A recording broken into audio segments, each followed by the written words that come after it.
नमस्कार। आज की इस ऑनलाइन क्लास में मैं फिरोज लोहार आप सभी का हार्दिक स्वागत करता हूँ।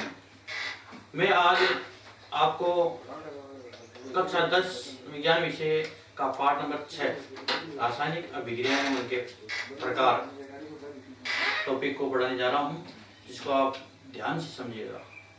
ज़्यादा कोशिश करने की जरूरत नहीं, आराम से समझो। देखिए,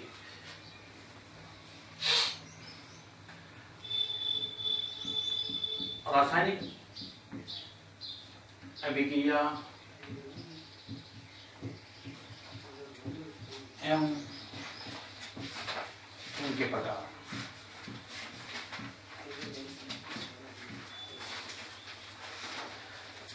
केमिकल रिएक्शन, इंग्लिश में रासायनिक अभिक्रिया बोलते हैं chemical reaction.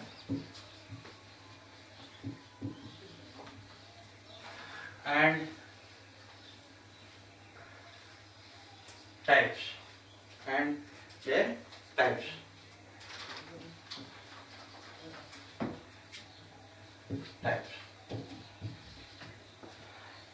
Chemical reaction, chemical का मतलब होता है रासायनिक और रिएक्शंस का मतलब होता है अभिक्रिया।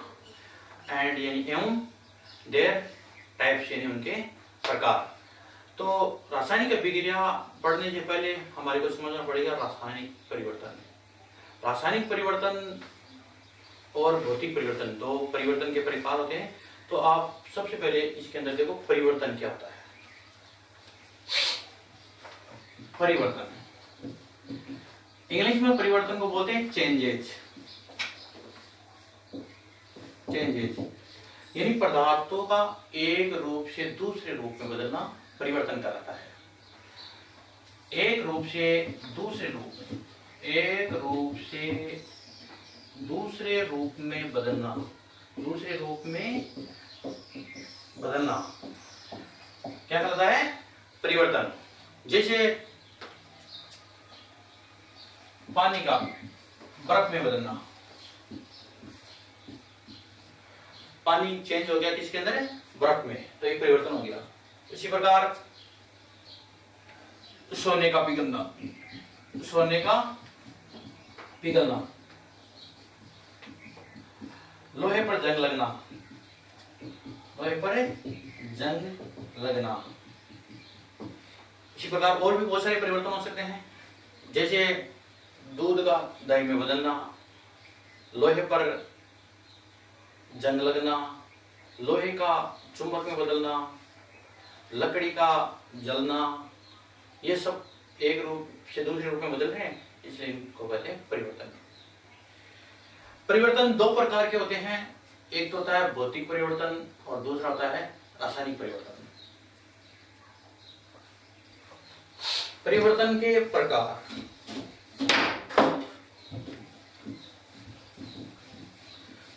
दो प्रकार के परिवर्तन मैंने बताए भी। परिवर्तन के प्रकार, टाइप्स ऑफ चेंजेस।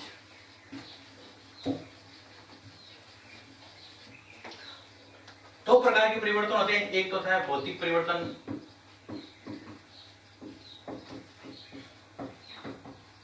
दूसरा होता है रासायनिक परिवर्तन।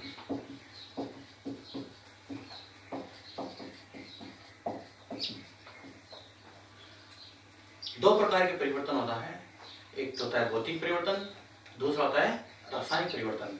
हम इन दोनों को समझेंगे। सबसे पहले अपन ले रहे हैं भौतिक परिवर्तन। क्या होता है, क्या उसके गुण होते हैं, उदाहरण सही देखेंगे। तो सबसे पहला अपना जो परिवर्तन है वो है भौतिक परिवर्तन। भौतिक परिवर्तन इंग्लिश में इसको बोलते हैं physical changes. Physical changes, physical यानी भौतिक और चेंजेज यानी कि परिवर्तन। फिजिकल चेंजेज का मतलब होता है भौतिक परिवर्तन। भौतिक परिवर्तन के अंदर क्या होता है? भौतिक परिवर्तन के अंदर किसी भी पदार्थ के भौतिक गुणों में परिवर्तन होता है। रासायनिक गुणों संगठन में कोई परिवर्तन नहीं होता है। तो इसकी परिभाषा वैज्ञानिकों के वह परिवर्तन जिसमें पदार्थों के भौतिक गुणों में परिवर्तन होता है, वह परिवर्तन जिसमें पदार्थों के भौतिक गुणों में परिवर्तन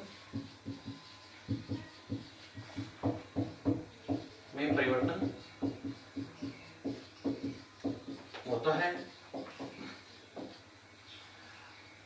रासायनिक गुणों में नहीं। रासायनिक गुणों में कोई परिवर्तन नहीं होता है। ऐसे परिवर्तन को कहते हैं भौतिक परिवर्तन। साधारण सी परिभाषा है, वह परिवर्तन जिसमें पदार्थों के भौतिक गुणों में परिवर्तन होता है, रासायनिक गुणों में कोई परिवर्तन नहीं होता है, भौतिक परिवर्तन कहलाता है। भौतिक गुणों में देखो कौन कौन से हो सकते हैं, क्या हो सकता है भौतिक गुणों में? पदार्थों के भौतिक गुण रंग हो सकता है,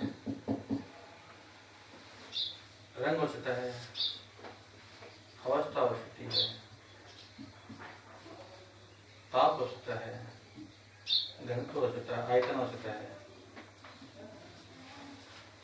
रंग, अवस्था, ताप, आयतन, अवस्था, घनत्व, ये सब भौतिक गुण है। समझिए एकदम सिंपल सा है, वह परिवर्तन जिसमें पदार्थों के भौतिक गुणों में परिवर्तन होता है, रासायनिक गुणों में कोई परिवर्तन नहीं होता है। ऐसे परिवर्तन को भौतिक परिवर्तन कहते हैं। फॉर एग्जाम्पल, भौतिक परिवर्तन के उदाहरण देखो। उदाहरण,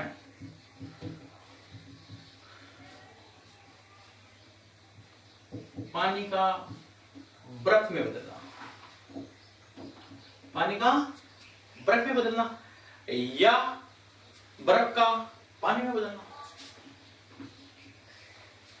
पानी बर्फ में बदलना या बर्फ के पानी में बदल जाए, यानी इसमें केवल पदार्थों के भौतिक गुण चेंज हुए हैं। जैसे पानी की अवस्था कौन सी, यहाँ पर द्रव अवस्था, और यहाँ बर्फ की कौन सी अवस्था आ गई, ठोस अवस्था। या फिर और देख सकते हो तुम, पानी को गर्म करें तो ये कौन सी अवस्था में बदल जाएगा, गैस अवस्था में, यानी भाप में बदल जाएगा, भाप में बदल जाएगा। और भाप को जब ठंडा करेंगे तो वापस एक किसमें बदल जाएगी, पानी में बदल जाएगी। यानी द्रव, यहाँ पर देखो ये कौन सी अवस्था है, द्रव अवस्था, और गर्म करने पर कौन सी अवस्था में बदल गई है, गैस। यानी अवस्था चेंज हो गई, इसका मतलब इसके भौतिक गुण बदल गए हैं, लेकिन पदार्थ के रासायनिक गुण में कोई परिवर्तन नहीं हुआ। यहाँ पर भी रासायनिक गुणों में देखो, इसका शुद्ध H2 है, इसका भी H2 ही होता है, H2 ही होता है, यानी इसका रासायनिक गुण सेम है, भौतिक परिवर्तन इसके बदल गए हैं। इसलिए ऐसे परिवर्तनों को अपन बोल सकते हैं भौतिक परिवर्तन। भौतिक परिवर्तन के और उदाहरण भी ले सकते हो तुम। सोने का पिघलना, ने का पिघलना,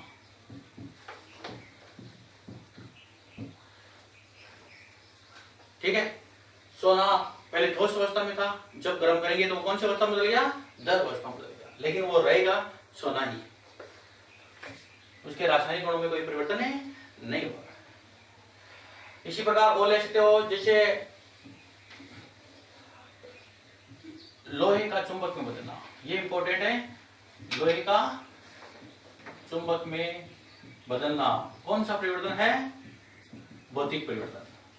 लोहे का चुंबक में बदलना एक भौतिक परिवर्तन है, जबकि लोहे पर जंग लगना यह रासायनिक परिवर्तन का उदाहरण है। ये जरूर ध्यान रखना, ये दोनों में कंफ्यूज होते हैं कि लोहे का चुंबक में बदलना भौतिक परिवर्तन है और लोहे पर जंग लगना रासायनिक परिवर्तन है, ठीक है। समझ गए होंगे मेरे हिसाब से भौतिक परिवर्तन क्या होता है। एकदम सिंपल सी परिभाषा है, वह परिवर्तन जिसमें पदार्थों के भौतिक गुणों में परिवर्तन होता है, रासायनिक गुणों में कोई परिवर्तन नहीं होता है। भौतिक गुणों में जैसे पदार्थ की अवस्था हो सकती है, ताप हो सकता है, इसका घनत्व हो सकता है, आयतन हो सकता है, यह भौतिक गुण है। जबकि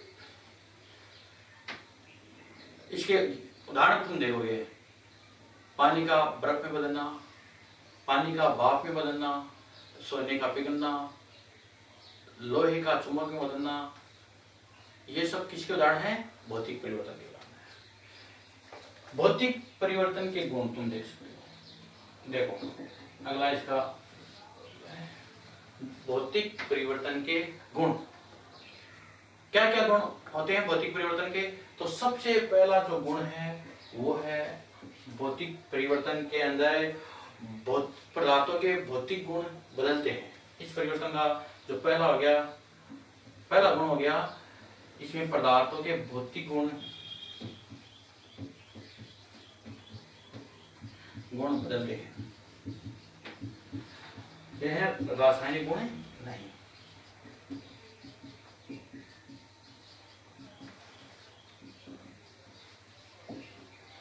पहला भौतिक परिवर्तन का गुण हो गया इसमें भौतिक गुण बदलते हैं, रासायनिक गुण नहीं बदलते। और भौतिक गुण कौन से हो सकते हैं? वो मैंने बताई भी, रंग, घनत्व, ताप, अवस्था, वो भौतिक गुण। दूसरा, भौतिक परिवर्तन अस्थायी होते हैं।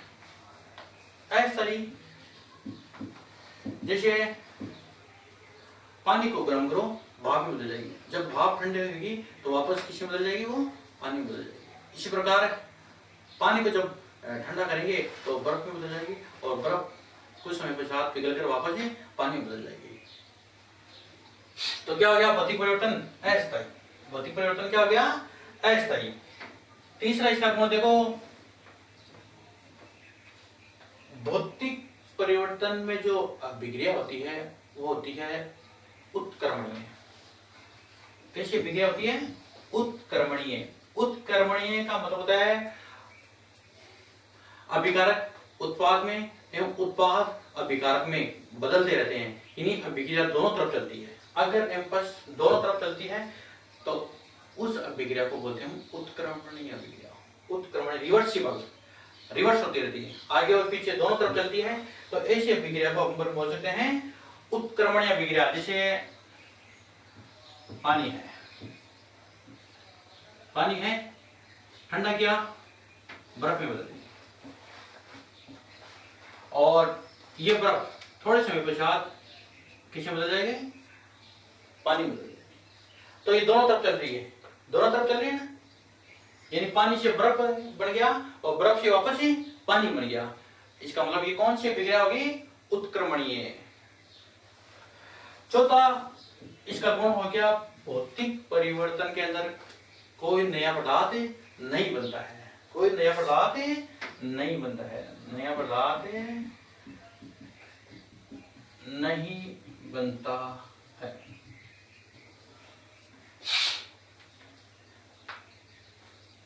ठीक है, तो ये चार गुण हो गए किसके? भौतिक परिवर्तन के। पहला गुण हो गया, भौतिक परिवर्तन के अंदर पदार्थों के भौतिक गुण बदलते हैं, रासायनिक गुण नहीं बदलते हैं। दूसरा, भौतिक परिवर्तन अस्थायी होते हैं, स्थायी नहीं होते हैं। कैसे होते हैं? अस्थायी, यानी इसके अंदर जो अभिकारक उत्पाद में बदल गया, उत्पाद वापस किसमें बदल जाएगा? अभिकारक में बदल जाएगा। यानी अस्थायी, यानी एक स्थायी नहीं होते हैं। स्थायी यानी कि जैसे पानी है, बर्फ बन गया, अब बर्फ स्थायी नहीं है, बर्फ वापस किसमें बदल जाएगा? पानी बदल जाएगा, यानी स्थायी पदार्थ नहीं बनाए। तो कैसे होते हैं? अस्थायी। और भौतिक परिवर्तन के अंदर जो अभिक्रिया होती है वो होती है उत्क्रमणीय। उत्क्रमणीय को इंग्लिश में बोलते हैं रिवर्सिबल, यानी अभिकारक उत्पाद में उत्पाद अभिकारक में बदलते रहते हैं। तीसरा, इसमें कोई नया पदार्थ नहीं बनता है। भौतिक परिवर्तन के अंदर कोई नया पदार्थ नहीं बनता है। ये आपका एक परिवर्तन हो गया, कौन सा? भौतिक परिवर्तन। अब आपको मैं बता रहा हूं दूसरा परिवर्तन, कौन सा है? रासायनिक परिवर्तन।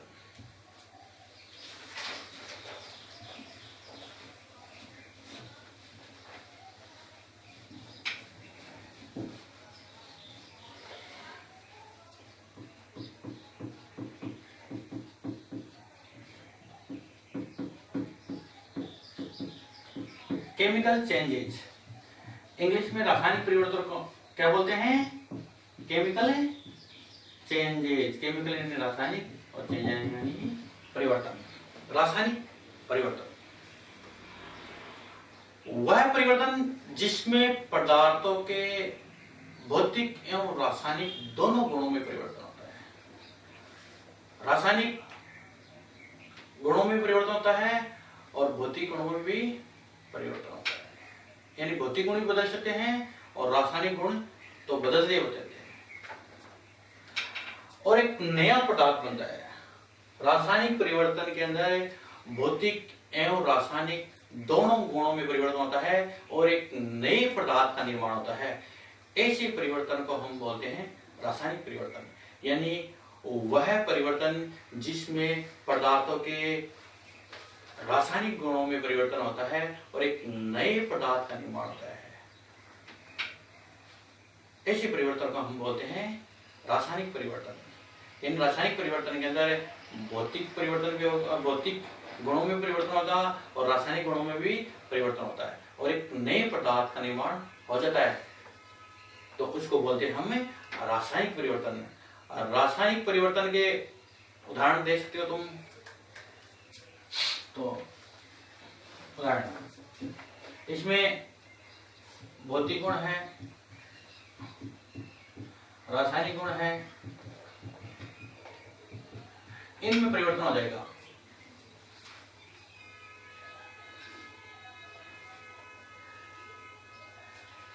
इन्हीं परिवर्तन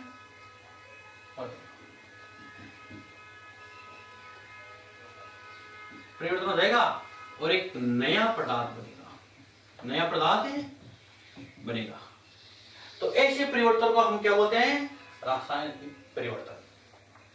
भौतिक गुण भी बदल सकते हैं, रासायनिक गुण भी बदल जाएंगे और एक नया पदार्थ बन जाएगा। ऐसे परिवर्तन को हम बोलते हैं रासायनिक परिवर्तन। रासायनिक परिवर्तन के उदाहरण देखो, जैसे लकड़ी का जलना। लकड़ी का जलना कौन सी परिवर्तन का उदाहरण है? रासायनिक परिवर्तन का उदाहरण है। इस प्रकार कोयले का जलना, एक ही बात है, कोयले का जलना, ये भी कौन सा परिवर्तन है? रासायनिक परिवर्तन। दूध का दही में बदलना, दूध का दही में बदलना कौन सा परिवर्तन है? रासायनिक परिवर्तन। दूध का फटना, दूध का फटना कौन सा परिवर्तन है? रासायनिक परिवर्तन। भोजन का पाचन कौन सा परिवर्तन है? रासायनिक परिवर्तन। इसी प्रकार एक इंपॉर्टेंट मैंने बताया था, लोहे पर जंग लगना। लोहे पर जंग लगना कौन सी परिवर्तन का उदाहरण है? रासायनिक परिवर्तन का उदाहरण है। लोहे का चुंबक में बदलना भौतिक परिवर्तन का उदाहरण है, जबकि लोहे पर जंग लगना कौन सी परिवर्तन का उदाहरण है? रासायनिक परिवर्तन का उदाहरण है। एकदम सिंपल सा है। रासायनिक परिवर्तन के अंदर पदार्थों के भौतिक और रासायनिक दोनों गुणों में परिवर्तन हो जाएगा और एक नया पदार्थ बन जाएगा। उस परिवर्तन को हम बोलते हैं रासायनिक परिवर्तन। रासायनिक परिवर्तन के अंदर एक नए पदार्थ का निर्माण होता है। जैसे लोहे, एक तो नया लोहा होता है, जब उस पर जंग लग जाता है तो उस पर विवाद में चेंज हो जाएगा, उसका जो रासायनिक गुण होगा वो चेंज हो जाएगा। लकड़ी का जलना, एक बार लकड़ी जल गई, लकड़ी जलकर राख में उतर गई तो उसके रासायनिक गुण चेंज हो जाएंगे। इसी प्रकार दूध का दही, दूध दही में बदल गया, रासायनिक गुण चेंज। दूध फट गया तो भी रासायनिक परिवर्तन। भोजन का पाचन, भोजन तुम खा रहे हो और शरीर के अंदर जाकर उनका जैसे जैसे पाचन होगा वैसे वैसे उसके रासायनिक गुण बदलते जाएंगे। तो वो किसका उदाहरण हो गया? रासायनिक परिवर्तन का उदाहरण हो गया।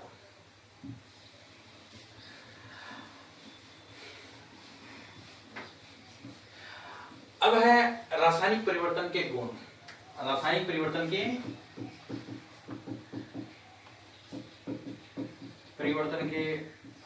गुण।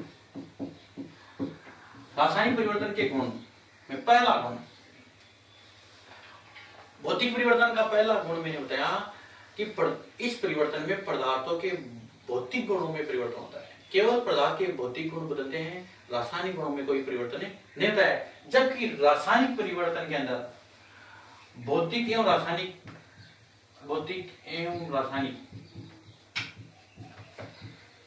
दोनों गुण बदल जाते हैं, दोनों गुण बदलते हैं। भौतिक गुण भी बदलते हैं और रासायनिक गुण भी बदलते हैं। रासायनिक परिवर्तन के अंदर पदार्थों के भौतिक एवं रासायनिक दोनों गुणों में परिवर्तन होता है। दूसरा, इसमें एक नए पदार्थ का निर्माण होता है। इस परिवर्तन में एक नए पदार्थ का निर्माण होता है। रासायनिक परिवर्तन के अंदर नया पदार्थ बनता है, जबकि भौतिक परिवर्तन के अंदर किसी भी नए पदार्थ का निर्माण नहीं होता है। तीसरा, भौतिक परिवर्तन तो थे अस्थायी, जबकि रासायनिक परिवर्तन होते हैं स्थायी। यह परिवर्तन कैसे होते हैं? स्थायी होते हैं। यानी इनमें एक बार पदार्थ जो बन गया उसको वापस पहले वाले पदार्थ में नहीं बदल सकते अपन। स्थायी, एक बार दूध दही में बदल गया तो दही से वापस दूध अपन नहीं प्राप्त कर सकते, वो स्थायी पदार्थ बन गया। और रासायनिक परिवर्तन के अंदर जो अभिक्रिया होती है वो कैसी होती है? अनुत्क्रमणीय होती है। अनुत्क्रमणीय का मतलब इरिवर्सिबल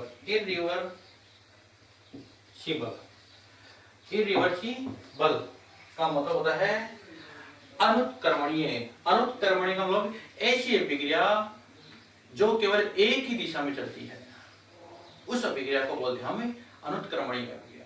रासायनिक परिवर्तन के अंदर जो अभिक्रिया होगी वो होती है अनुत्क्रमणीय अभिक्रिया, जबकि भौतिक परिवर्तन के अंदर जो अभिक्रिया हो रही थी वो हो रही थी उत्क्रमणीय, जो अगर एवं पक्ष दोनों दिशा में चलती थी।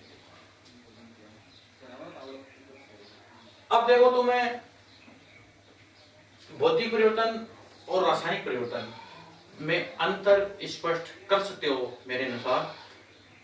आपने जो सीखा है उसके आधार पर आप कोशिश करो भौतिक और रासायनिक परिवर्तन में क्या अंतर है। भौतिक एवं रासायनिक परिवर्तन में अंतर।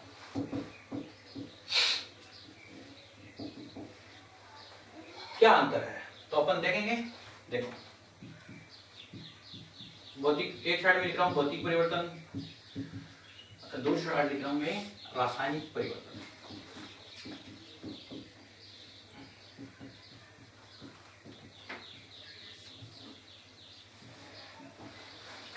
तो पहला अंतर देखो, पहला अंतर बता सकते हैं अपन पदार्थ, इस परिवर्तन में पदार्थों के भौतिक गुण बदलते हैं, भौतिक गुण बदलते हैं, जबकि रासायनिक गुण नहीं,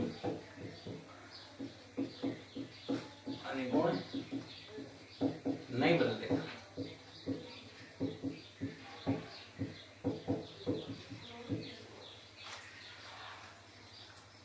जबकि रासायनिक परिवर्तन के अंदर क्या लिखोगे? दोनों गुण बदलते हैं, दोनों गुण, भौतिक गुण भी बदल जाएंगे और रासायनिक गुण भी बदलेंगे। किसके अंदर है? रासायनिक परिवर्तन के अंदर। भौतिक परिवर्तन के अंदर भौतिक गुण बदलते हैं, रासायनिक गुण नहीं बदलते हैं। जबकि रासायनिक परिवर्तन के अंदर भौतिक गुण और रासायनिक गुण दोनों में परिवर्तन आएगा। दूसरा अंतर, इसमें कोई नया पदार्थ नहीं बनता है, नया पदार्थ नहीं बनता है।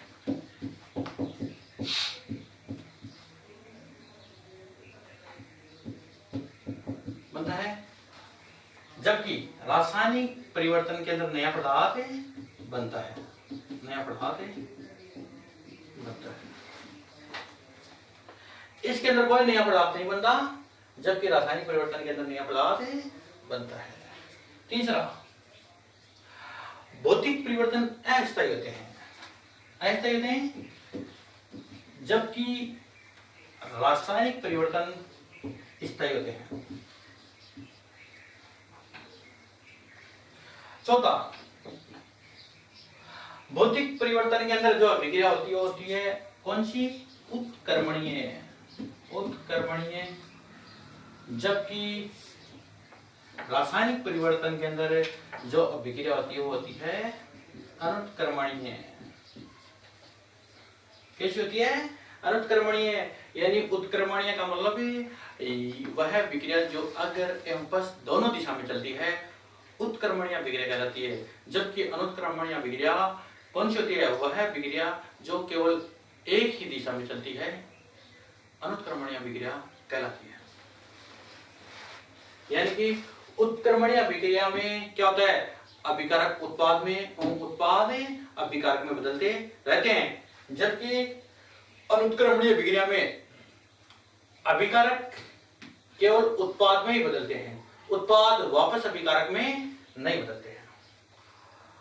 उदाहरण भी लिख सकते हो में, इसमें लिख सकते हो पानी का बर्फ या भाप में बदलना, सोने का पिघलना,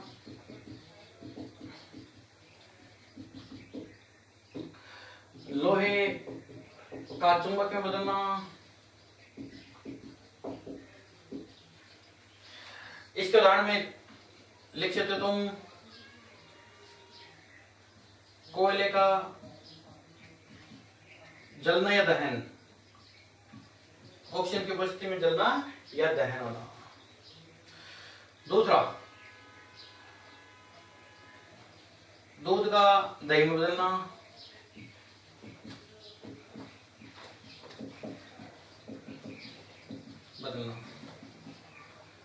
तीसरा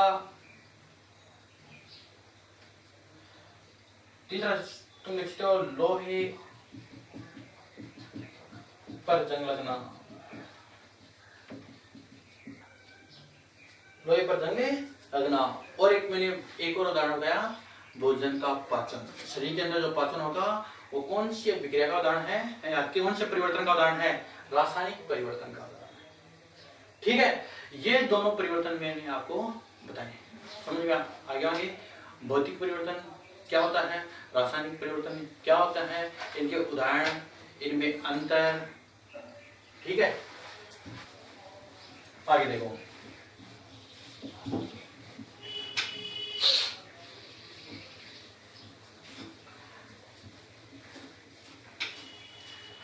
भौतिक एवं रासायनिक परिवर्तन के बाद में आप दे रखा आगे रासायनिक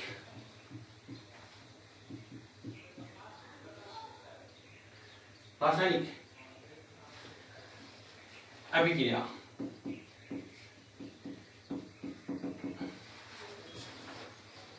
रासायनिक अभिक्रिया यानी रासायनिक परिवर्तन को ही रासायनिक अभिक्रिया कहते हैं। रासायनिक परिवर्तन को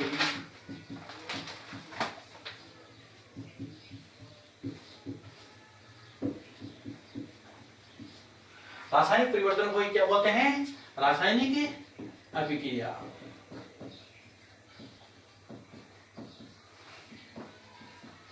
रासायनिक परिवर्तन को ही हम रासायनिक अभिक्रिया कहते हैं।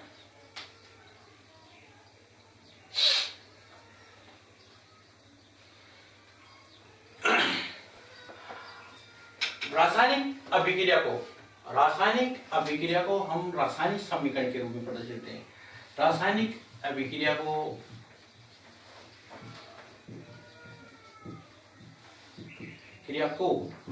रासायनिक समीकरण के रूप में प्रदर्शित करते हैं। यानी कि रासायनिक अभिक्रिया को हम किस रूप में प्रदर्शित करेंगे? रासायनिक समीकरण में। रासायनिक समीकरण क्या होती है? जब किसी रासायनिक अभिक्रिया में अभिकारकों एवं उत्पादों को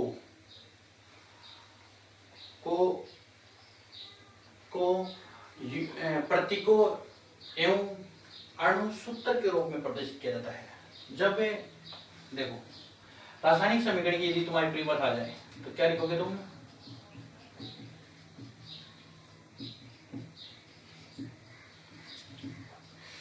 जब रासायनिक अभिक्रिया में पदार्थों के अंदर अभिकारक भी आ जाएंगे और उत्पाद भी आ जाएंगे। जब रासायनिक अभिक्रिया में पदार्थों को प्रतीकों एवं अणुसूत्र के रूप में अणुसूत्रों के रूप में लिखते हैं तो उसे रासायनिक समीकरण कहते हैं। समझे? एकदम सिंपल सी परिभाषा है। जब रासायनिक अभिक्रिया में पदार्थों को प्रतीकों या अणुसूत्रों के रूप में लिखते हैं तो हम उसे बोलते हैं रासायनिक समीकरण। जैसे कार्बन है, कार्बन जब ऑक्सीजन की उपस्थिति में जलता है तो क्या बनता है? कार्बन डाइऑक्साइड बनता है। जब कार्बन और ऑक्सीजन आपस में क्रिया करेंगे तो क्या बन रहा है? Carbon dioxide. अब इस ये होगी रासायनिक अभिक्रिया। अब इसको अपन प्रतीक या अणुसूत्र के रूप में जब लिख देंगे तो वो क्या कहलाएगी? रासायनिक समीकरण। कार्बन का प्रतीक होता है C, ऑक्सीजन का होता है O2 और कार्बन डाइऑक्साइड का अणुसूत्र देगा CO2। C प्लस O2 बराबर है CO2। तो ये क्या होगी? रासायनिक समीकरण होगी। रासायनिक समीकरण के अंदर क्या होता है? रासायनिक अभिक्रिया के पदार्थों के अंदर ये इधर वाले अभिकारक, इधर वाले उत्पाद, अभिकारकों एवं उत्पादों या फिर पदार्थों को, यानी पदार्थों के अंदर दोनों आ जाएंगे। पदार्थों को प्रतीकों या अणुसूत्र के रूप में प्रदर्शित करना या लिखना रासायनिक समीकरण कहलाता है। जैसे मैंने कार्बन और ऑक्सीजन के आपस में क्रिया बताई कि कार्बन और ऑक्सीजन जब आपस में क्रिया करते हैं तो कार्बन डाइऑक्साइड बनता है। और देखो इसको प्रतीक और अणुसूत्र के रूप में किस प्रकार लिखेंगे? कार्बन को C के रूप में दिया, ऑक्सीजन को O2 के रूप में दिया और कार्बन डाइऑक्साइड को CO2 के रूप में दिया। तो C प्लस O2 आगे बदल गया किसके अंदर है? CO2 में। इसका मतलब ये क्या होगी? रासायनिक समीकरण हो गई।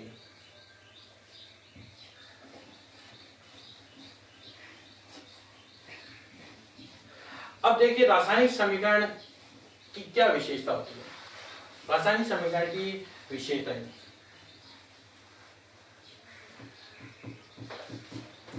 रासायनिक समीकरण की विशेषताएं।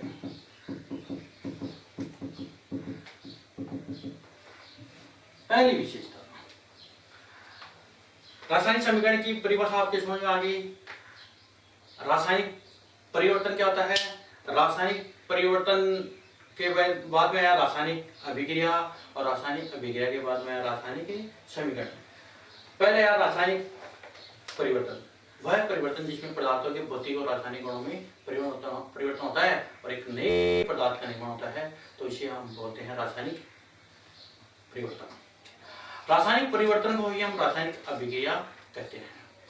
जब रासायनिक अभिक्रिया के पदार्थों यानी कि अभिकारकों एवं उत्पादों को प्रतीकों या अणुसूत्र के रूप में जब लिखते हैं तो उसे बोलते हैं फिर हम रासायनिक समीकरण। तो रासायनिक समीकरण की पहली विशेषता है कि रासायनिक अभिक्रिया में जो पदार्थ भाग लेते हैं, रासायनिक अभिक्रिया में जो पदार्थ भाग लेते हैं उन्हें बोलते हैं अभिकारक। क्या बोलते हैं? अभिकारक या क्रियाकारक या इंग्लिश में इसको बोलते हैं रिएक्टेंट। क्या बोलते हैं? रिएक्टेंट। जो पदार्थ रासायनिक अभिक्रिया में भाग लेते हैं उन्हें बोलते हैं रासायनिक अभिकारक। उन्हें क्या बोलते हैं? भाग लेने वाले पदार्थों क्या बोलते हैं? अभिकारक। और अभिकारकों को हम क्रियाकारक भी बोल सकते हैं और इंग्लिश में इनको बोलते हैं रिएक्टेंट।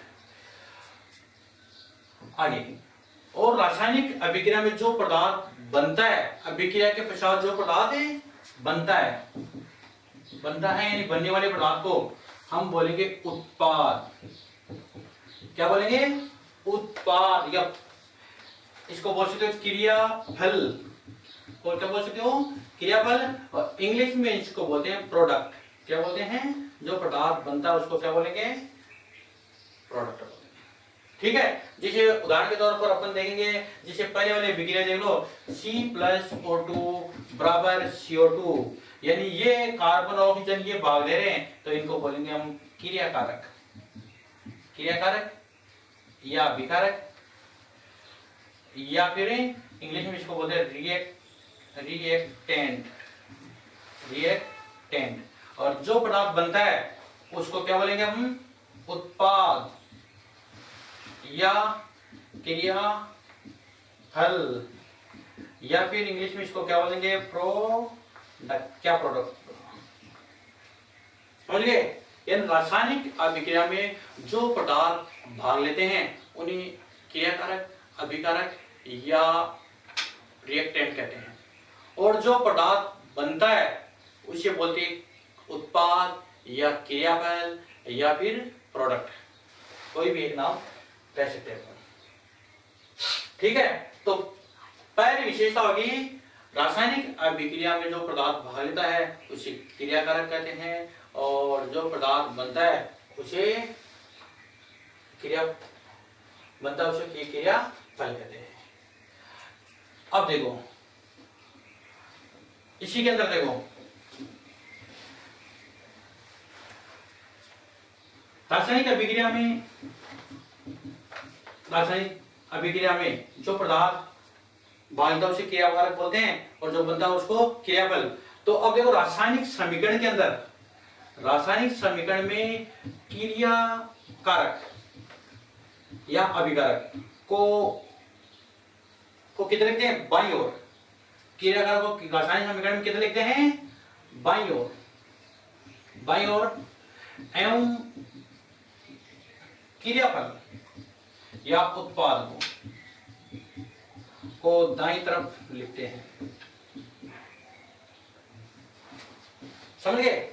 यानी अभिकारक या क्रियाकारक या रिएक्टेंट को तो हम लिखेंगे बाईं ओर, और प्रोडक्ट, उत्पाद या क्रियाफल को हम लिखते हैं दाईं ओर। जैसे A+B ये चेंज हो गया C+D में, तो यानी कि ये किधर लिखे अपन? बाईं ओर, और ये किधर लिखे? दाईं ओर। इसका मतलब बाईं ओर वाले क्रियाकारक हो गए और दाईं ओर वाले क्या हो गए? उत्पाद हो गए।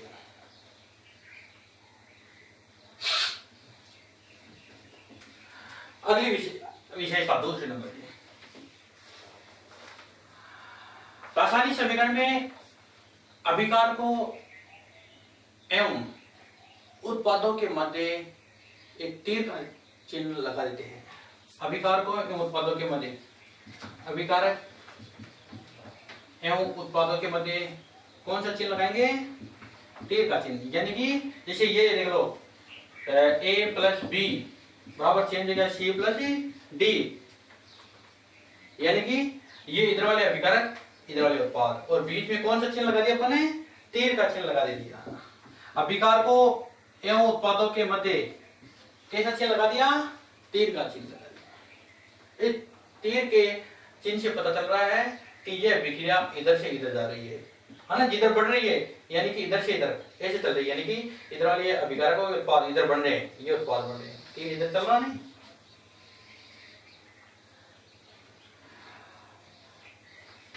आगे विशेषता,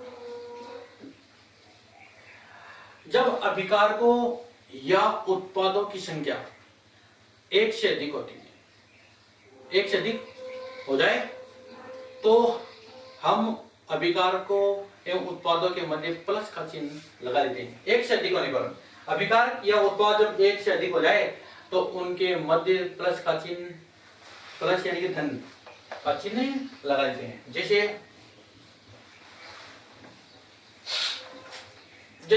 ये ए चेंज हो रहा है पी में, ए चेंज हो रहा है पी में, ये अभिकारक हो गया, उत्पाद हो गया। यहाँ पर प्लस चिन्ह नहीं लगाया क्योंकि एक एक है, इसलिए लगाने की जरूरत नहीं है। लेकिन जैसे अभिकारक की संख्या बढ़ गई, 2 हो गई, तो इनके मध्य कौन सा चिन्ह लगा दिया?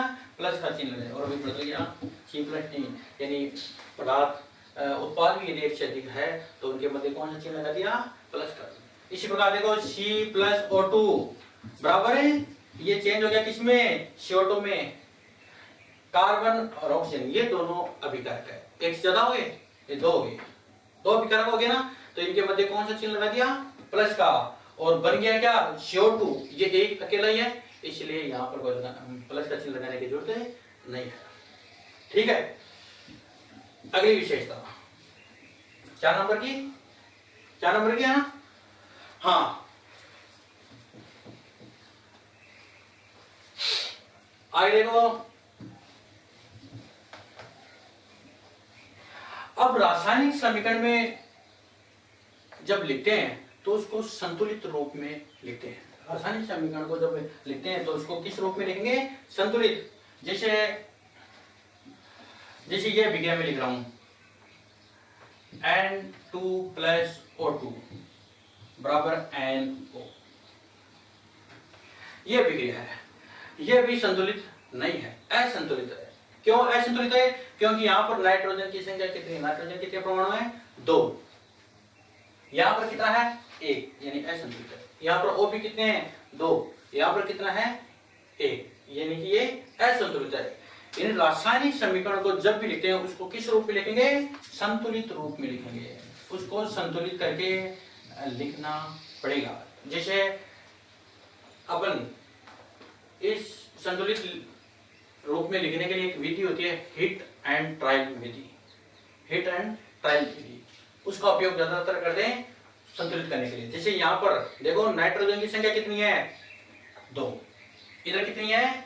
1 है, 1 है ना, तो इधर भी 2 कर लो, तो 2 विषय में क्या कर दूं? गुणा कर दूं। अब नाइट्रोजन की संख्या 2 हो गई और ऑक्सीजन की संख्या कितनी है? यहाँ पर 2, और ये 2 है, इससे भी गुणा है, यानी 2 नाइट्रोजन हो गए और 2 ऑक्सीजन हो गए। इधर 2 नाइट्रोजन 2 ऑक्सीजन, यानी कि ये विक्रिया को किस रूप में आ गई? संतुलित रूप में आ गई। इसी प्रकार ये देखो, N2 + H2 बराबर, ये चेंज हो गया NH3, चेंज हो गया अमोनिया के अंदर। अब देखो, नाइट्रोजन की संख्या यहाँ पर कितनी है? 2। यहाँ पर नाइट्रोजन की संख्या कितनी है? 1 है, 1 है ना, तो इधर भी 2 कर लो, तो ये 2 से गुणा कर दिया। अब नाइट्रोजन तो 2 हो गए, इधर भी हो गए, लेकिन इधर हाइड्रोजन कितने हैं? 2।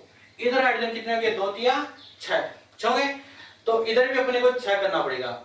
6, अब कितने से गुणा करें इसको? 6 हो जाए, इसको गुणा करते 3 से, 3 से गुणा करते 3 × 6, यानी 2 × 6, 2, 2, यानी ये कौन से किस रूप में आ गए?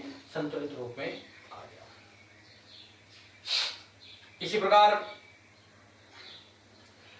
C3H8 + O2 बराबर चेंज हो गया CO2 + H2। इस अभिक्रिया को अपन संतुलित रूप में लिखेंगे। यहां पर देखो, संतुलित जब करते हैं तो सबसे पहले अपने को ये देखना है कि कार्बन, ऑक्सीजन और हाइड्रोजन, इनके अलावा देखना है, पहले उनको संतुलित करना है।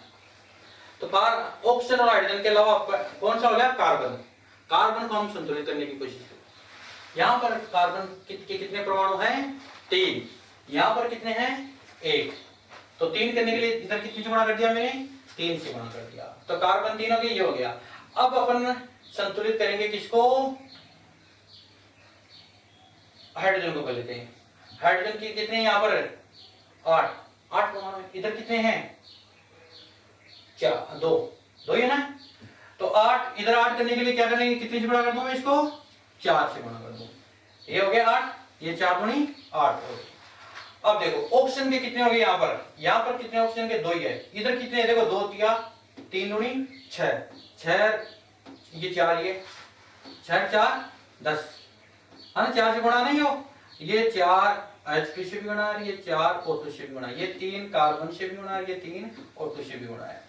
तो ऑक्सीजन की संख्या 3 दूनी 6, 6 ये हो गए 4, 6 4 10, इधर कितने 2, कितने से गुणा कर दूंगा 10 हो जाए, 5 से गुणा कर दो। अब देखो सब संतुलित हो गए, कार्बन 3, कार्बन इधर भी 3, इधर हाइड्रोजन 8, इधर 4 दूनी 8 ये हो गई, इधर ऑक्सीजन कितने हैं 5 दूनी 10, और इधर कितने हैं 3 दूनी 6, 6 4 10, यानी कौन सा रूप आ गया, संतुलित रूप आ गया। उतारो नोट करो इसको, एकदम सिंपल सा है। जब भी किसी भी रासायनिक समीकरण को अपन लिखते हैं तो उसको संतुलित रूप में लिखना पड़ेगा। संतुलित रूप में लिखने के लिए अपन प्रमुख रूप से कौन सी विधि काम में लेते हैं, हिट एंड ट्रायल विधि, ठीक है। और इस विधि में सबसे पहले अपने कार्बन, ऑक्सीजन और हाइड्रोजन के अलावा अन्य जो परमाणु है या अन्य कोई तत्व है उसको अपन संतुलित करने की कोशिश करते हैं, उसके बाद में फिर ये लिखते हैं हाइड्रोजन और ऑक्सीजन मिलते हैं, ठीक है। तो ये कोशिश करना अपनी किताब के अंदर चेक करते रहना, रासायनिक समीकरण 2-4 लिख लेना और उनको संतुलित करने की कोशिश करना, अपने आप 2-4 बार करोगे सीख जाओगे।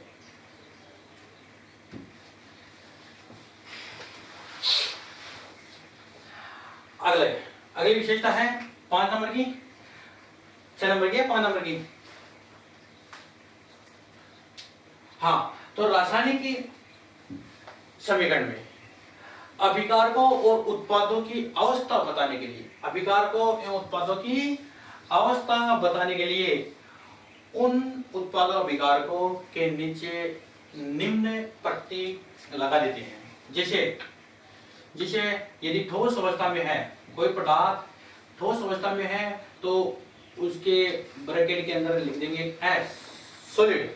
एच का मतलब क्या हो गया, सॉलिड, सॉलिड यानी ठोस, एच लिख दिया। एच लिखते ही पता चल जाएगा ये पदार्थ किस रूप के अंदर है, ठोस रूप में। अगला द्रव है, द्रव का मतलब हो गया ये स्मॉल एल, स्मॉल एल के रूप में इसलिए लिखा क्योंकि इंग्लिश में द्रव को बोलते हैं लिक्विड, क्या बोलते हैं, लिक्विड बोलते हैं। इस प्रकार गैस, गैस को हम किस रूप में लिखेंगे, स्मॉल जी, स्मॉल जी का मतलब यहाँ पर क्यों लिखेंगे क्योंकि गैस को जी ऐसे लिखते हैं, ठीक है। ये शॉर्ट हो गया, सॉलिड का एस लिख दिया, लिक्विड का एल लिख दिया और गैस का जी लिख दिया। और कभी कभी एक और अवस्था काम आती जलीय, जलीय रूप में, जलीय अवस्था में कोई पदार्थ बना हुआ है, जलीय रूप में है, तो वहां पर अपन एक चिन्ह काम लेंगे ए क्यू, ए क्यू। ए क्यू का मतलब है एक्वस, एक्वस का मतलब ये पदार्थ किस रूप में है, जलीय रूप में है, जल के अंदर होगा, जलीय रूप में है, एक्वस, इसलिए इसको शॉर्ट में लिख देंगे एक्वस लिख देंगे, ठीक है। तो पदार्थों की यदि किसी भी रासायनिक अभिक्रिया में कोई पदार्थ ठोस अवस्था में है, द्रव में है, गैस अवस्था में है, तो यदि ये चिन्ह लगा देंगे तो पता चल जाएगा कि ये पदार्थ इस अवस्था में है, ये पदार्थ इस अवस्था में है, ये पदार्थ इस अवस्था में है, ठीक है। तो आगे देखो, जिसे एक अभिक्रिया का उदाहरण ले सकते हो तुम, जिसे N2C plus O2, C plus O2 बराबर CO2। ये कार्बन यहाँ पर सॉलिड अवस्था में है, यहाँ ऑक्सीजन जी अवस्था में है और यहाँ पर ये जी अवस्था में है। तो इससे पता चल क्या चला, ये ऐसे लगा लिया ना, इसका मतलब कार्बन कौन सी अवस्था में है, सॉलिड अवस्था में। O2 के ब्रैकेट में जी लिख दिया, इसका मतलब ऑक्सीजन कौन सी अवस्था में है, गैस अवस्था में। इसी प्रकार CO2 के ब्रैकेट में लिख दिया जी, यानी ये भी कौन सी अवस्था में है, गैस अवस्था में है।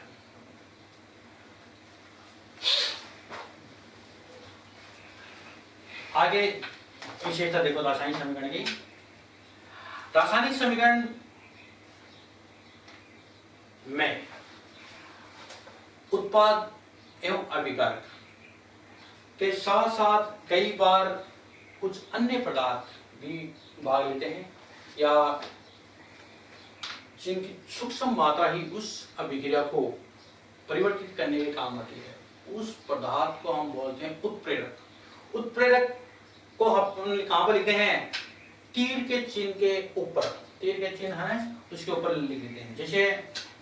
जैसे यह विक्रिया है N2 + H2 = 2NH3, ये विक्रिया है ना। इसकी अवस्था लिखो तो ये भी गैस अवस्था में, ये भी गैस अवस्था में, ये भी गैस अवस्था में। और इस तीर के चिन्ह के ऊपर मैंने लिख दिया Fe लिख दिया। इसका मतलब ये Fe यहाँ पर क्या है? उत्प्रेरक है। इस उत्प्रेरक को कहां पर लिखेंगे हमें? तीर के चिन्ह के ऊपर। यानी ये क्या बता रहा है? उत्प्रेरक को बता रहा है। Fe किसको बता रहा है? उत्प्रेरक को बता रहा है। इसी प्रकार कई बार रासायनिक अभिक्रिया में दाब और ताप का मान भी दिया होता है। दाब और ताप, जैसे एक यही विधि, ये मान लो इसमें जैसे 773 केल्विन लिख दिया मैंने, 200 एटमॉस्फेयर दाब लिख दिया। दाब और ताप को यदि बताना है तो उसको भी तीर के चिन्ह के ऊपर लिख देते हैं। 273 केल्विन ताप पर यह विक्रिया हो रही है और 200 एटीएम इस दाब चाहिए। इस विक्रिया को संपन्न करने में कितना दाब चाहिए? ये कंडीशन होगी इसकी, इतना ताप चाहिए और इतना दाब चाहिए, तब जाकर यह विक्रिया होगी। ठीक है, तो ताप और दाब को भी कहां पर लिखते हैं? तीर के चिन्ह के ऊपर की ओर। ठीक है, आगे देखो।